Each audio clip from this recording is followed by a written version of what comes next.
Al-Kahf, the cave, is chapter 18 in the Quran. This Meccan chapter tells 4 unique stories. Each deals with a different type of fitna, or test from Allah. The first story is about the people of the cave. Their faith was tested by Allah, as they were surrounded by a pagan society that worshipped idols. The second story deals with the fitna of wealth. It's about a man who Allah blessed with wealth, but was arrogant and ungrateful to Allah. The third story deals with the fitna of knowledge. Allah sent Prophet Moses, peace be upon him, on a journey to show him that he wasn't as knowledgeable as he thought he was. The fourth and final story deals with the fitna of power. It's a story about Zul-Qarnayn, a just ruler who was not corrupted by the power Allah blessed him with. Now let's take a look at each of these stories in more detail. So who are the people of the cave? They were a group of young believers who believed in Allah and worshipped Him alone. They held firmly to their faith at a time when everyone around them was worshipping idols and far away from the straight path. They began preaching to the people, urging them to return to Allah's path and to worship Him alone. But they were mocked and ridiculed for doing so. However, their faith in Allah never wavered, even as they became more isolated in their own community. Allah would then inspire them to seek refuge in a cave away from their corrupt village. So they took their dog and left their homes and comfortable lives behind and went to live in this cave. وَإِذِ اعْتَزَلْتُمُوهُمْ وَمَا يَعْبُدُونَ إِلَّا اللَّهَ فَأْوُوا إِلَى الْكَهْفِ يَنْشُرْ لَكُمْ رَبُّكُمْ مِنْ رَحْمَتِهِ وَيُهَيِّئْ لَكُمْ مِنْ أَمْرِكُمْ مِرْفَقًا. Since you have distanced yourselves from them and what they worship besides God, take refuge in the cave. Your Lord will extend His mercy to you and accommodate you in your ordeal. It is in this cave that Allah would bless them with great miracles, one of them being that they would sleep for 309 years. During that long period of time, Allah would protect them from the heat of the sun, turning their bodies away from the sunlight. He would also circulate air inside the cave so they can breathe. When they finally woke up, they asked each other, "How long have we been sleeping for?" "Maybe a day or part of a day," one replied. Hungry for food, one of them took some of their money and returned to the village to get something to eat. When he arrived there, he was stunned to find an entirely different village. The people of their village were now believers and were worshipping Allah alone. He would come to realize that the money he brought with him to buy food was old and useless. They would then come to realize that Allah intervened to protect them at a time when everyone around them was corrupt and worshipping idols. Allah preserved their bodies and resurrected them when the people of their village were back on the straight path, worshipping Allah alone. We learn from their story that in the face of overwhelming corruption and misguidance all around you, if you stay firm on the straight path and hold on to your faith, Allah will always take care of you. The chapter then moves on to the next story that deals with the fitna of wealth. It's a story of a man that Allah blessed with 2 beautiful gardens and a river that flowed between them. And even though he became very wealthy, he was ungrateful to Allah and never acknowledged Allah's role in his prosperity.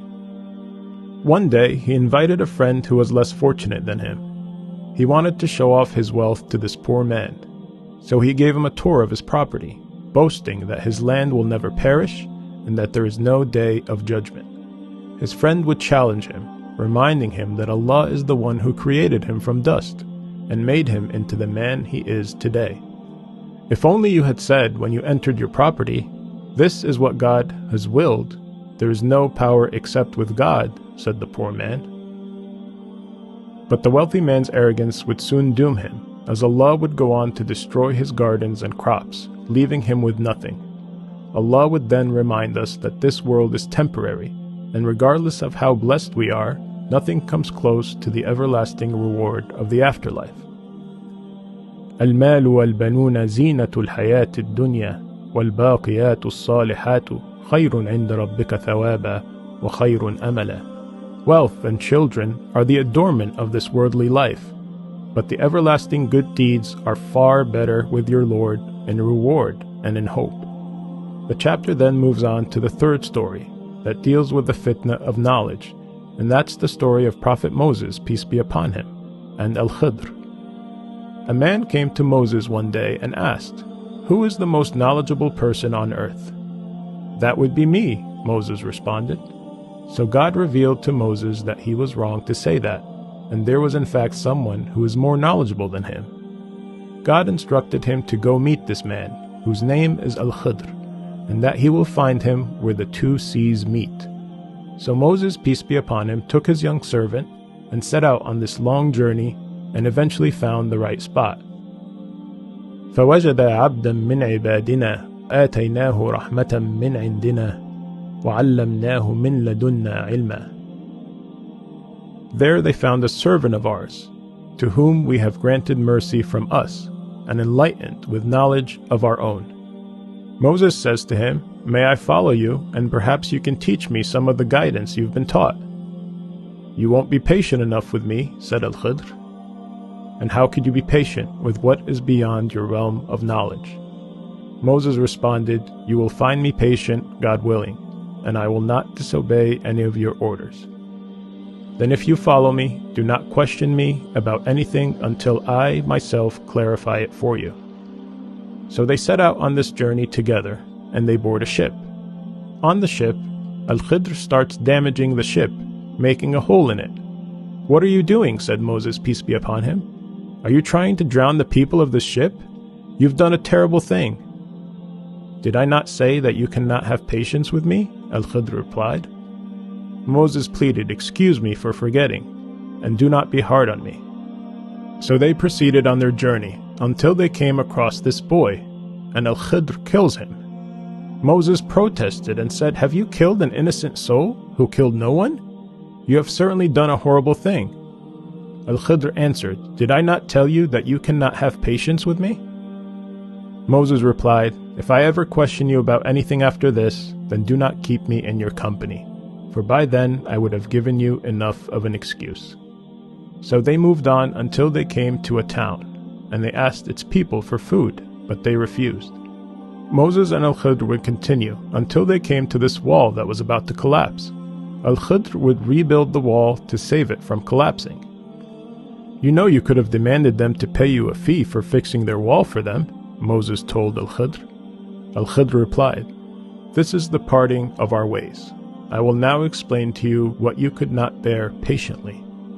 As for the ship, it belonged to some poor people working at sea.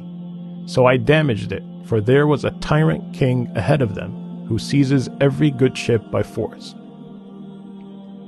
And as for the boy, his parents were true believers, and we feared that he would pressure them into defiance and disbelief. So we hoped that their Lord would give them another, more virtuous and caring one in his place. And as for the wall, it belonged to 2 orphan boys in the city, and under this wall was a treasure that belonged to them, and their father was a righteous man. So your Lord willed that these children should come of age and be able to retrieve their treasure, as a mercy from your Lord. I did not do it all on my own." This is the explanation of what you could not bear patiently. Allah wanted to teach Moses a lesson that we do not always have the knowledge of why God allows certain things to happen, things that may appear to be bad as it unfolds, but in reality, it's for a good reason. Now we come to the final story of this chapter, which deals with the fitna of power. It's the story of Zul-Qarnayn, known as the man of the 2 horns. He was a righteous king who traveled far and wide. He was an honorable and just ruler, whom Allah blessed with vast land and tremendous power. إِنَّا مَكَّنَّا لَهُ فِي الْأَرْضِ وَآتَيْنَاهُ مِنْ كُلِّ شَيْءٍ سَبَبًا. Surely we established him in the land, and gave him the means to all things.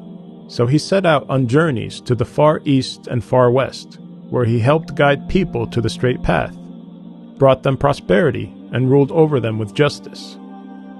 Then he traveled a 3rd course, حتى إذا بلغ بين السدين وجد من دونهما قوما لا يكادون يفقهون قولا.